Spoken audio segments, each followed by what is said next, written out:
Olá, gente querida! Hoje é dia 28 de outubro e todo mundo sabe, festa de São Judas Tadeu. É também festa de São Simão, o Zelota. Quase ninguém recorda desse apóstolo pobre e coitado.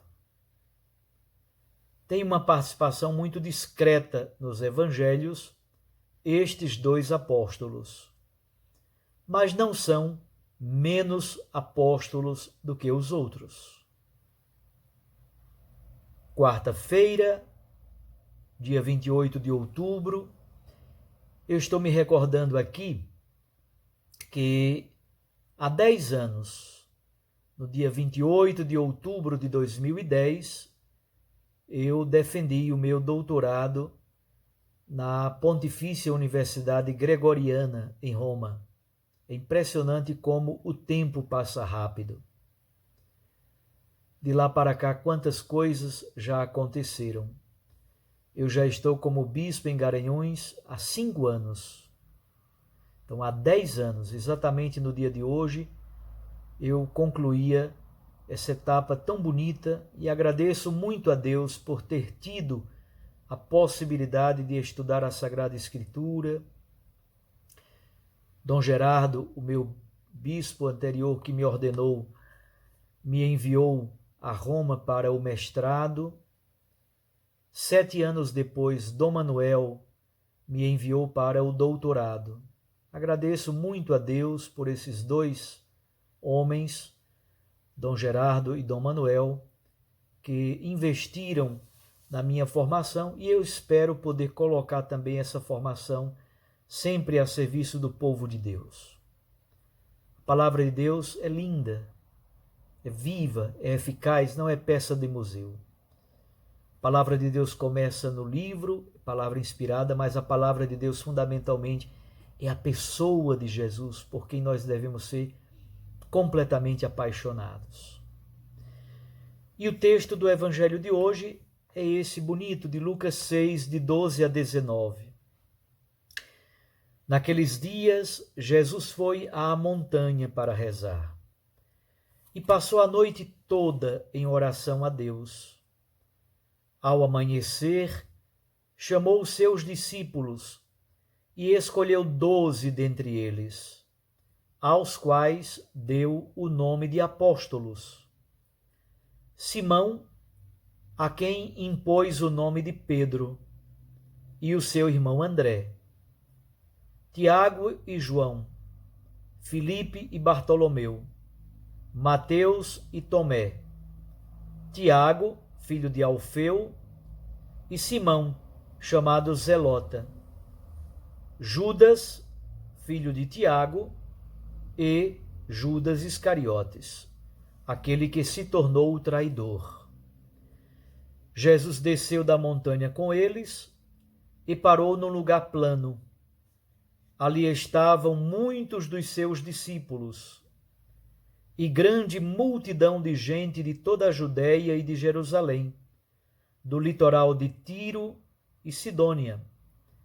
Vieram para ouvir Jesus e para serem curados de suas doenças. E aqueles que estavam atormentados por espíritos maus também foram curados. A multidão toda procurava tocar em Jesus, porque uma força saía dele e curava a todos. Palavra da salvação. Glória a vós, Senhor. Simão, ele é chamado nos evangelhos com esse apelido, o Zelota. Muito provavelmente, este Simão, diferentemente do outro, o outro é Simão Pedro, este Simão provavelmente tinha vinculação com o zelotismo, um grupo político-religioso judaico que se caracterizava pelo uso da violência física, da força. Eles queriam fazer o processo de libertação de Israel, inclusive fazendo a guerra contra o Império Romano, utilizando armas, utilizando a espada. Muito provavelmente, então, este Simão participou de algum modo desse grupo anti-romano dos zelotas. Praticamente não há nada que o distinga. A participação dele nos evangelhos é muito discreta, mas sabemos aquilo que é essencial. Ele foi apóstolo de Jesus Cristo. E foi também martirizado. Judas, esse Judas é o Judas Tadeu, ou Judas, filho de Tiago. Também no Novo Testamento há uma carta, entre as cartas católicas, atribuída a Judas, a esse Judas. Ele é retratado muitas vezes segurando um machado, exatamente porque teria sido com essa arma, com um machado, que ele teria sofrido o martírio. O certo é que Simão é bastante discreto, tanto nos evangelhos quanto na piedade popular. Enquanto São Judas Tadeu tem uma forte presença na religiosidade popular e no dia de hoje muitas pessoas pedem graças e bênçãos a Deus por intercessão de São Judas Tadeu, patrono das causas difíceis e impossíveis. Mas eu queria dizer uma palavrinha sobre o significado do ser apóstolo de Jesus. É verdade, Jesus é a rocha firme. Jesus é a rocha. Mas é tão interessante perceber que a igreja apostólica, a igreja destes primeiros anos, se tornou paradigmática, se tornou modelo para a igreja de todas as épocas. Então, quando a gente olha para estes 12 homens, tão simples, alguns analfabetos, semi-analfabetos, pescadores, agricultores, tem um que é cobrador de impostos, tem um que traiu, Simão e André são irmãos, João e Tiago são irmãos, filhos de Zebedeu. É muito interessante a gente olhar para as características familiares, as características de temperamento, de caráter, como se comportam. Alguns são mais lerdos, mais lentos, outros são mais rápidos, são capazes de compreensão mais elaborada. Uns têm uma espiritualidade mais profunda, uma intuição espiritual aguda, outros são mais lentos. Veja a diferença entre Pedro e João, por exemplo, a diferença entre Pedro e Judas. Então há uma riqueza de personalidades impressionante. Mas aquilo que mais me impressiona, sobretudo nos dias de hoje, porque esses dias eu fiz uma reflexão com vocês sobre o Papa Francisco. O que mais me impressiona é refletirmos sobre a igreja. A igreja que nasce do coração amoroso de Jesus, a igreja que foi querida por Jesus, Jesus que chamou apóstolos, entregou o primado a Simão Pedro, e dentre os vários discípulos e discípulas, Jesus chamou estes 12.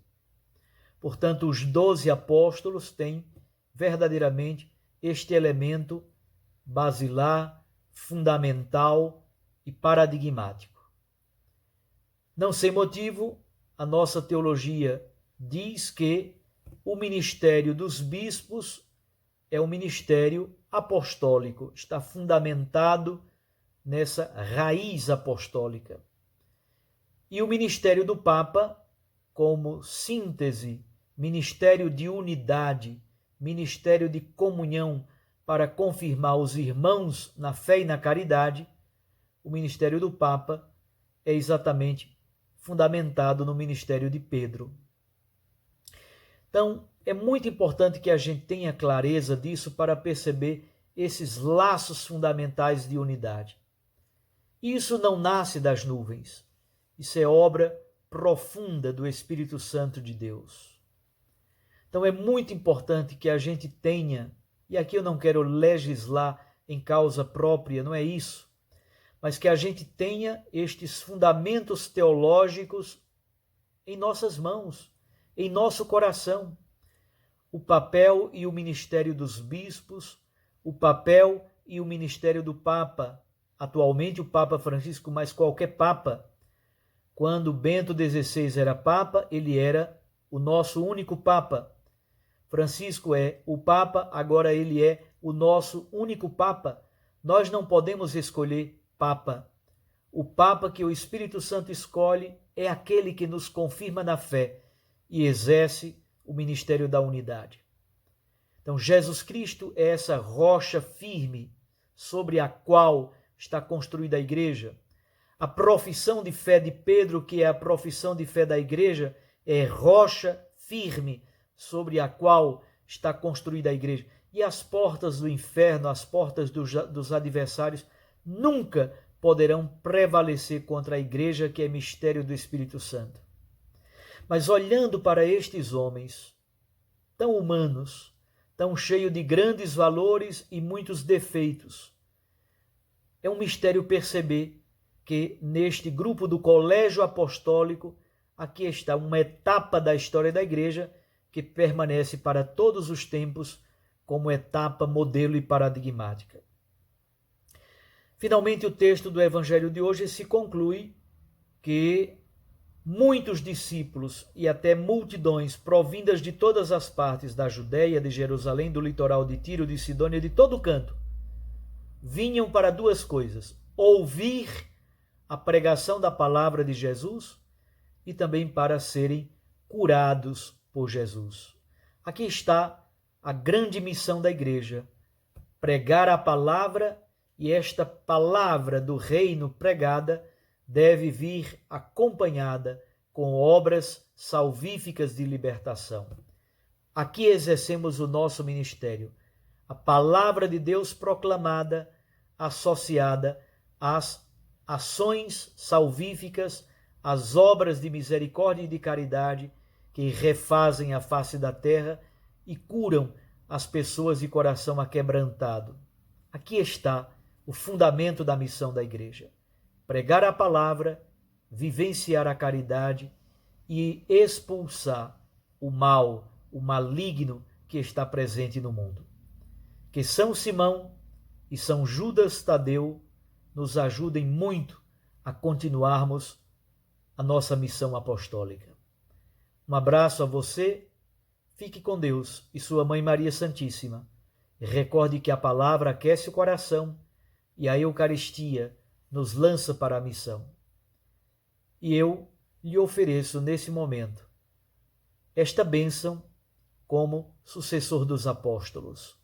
Em nome do Pai, e do Filho, e do Espírito Santo. Amém.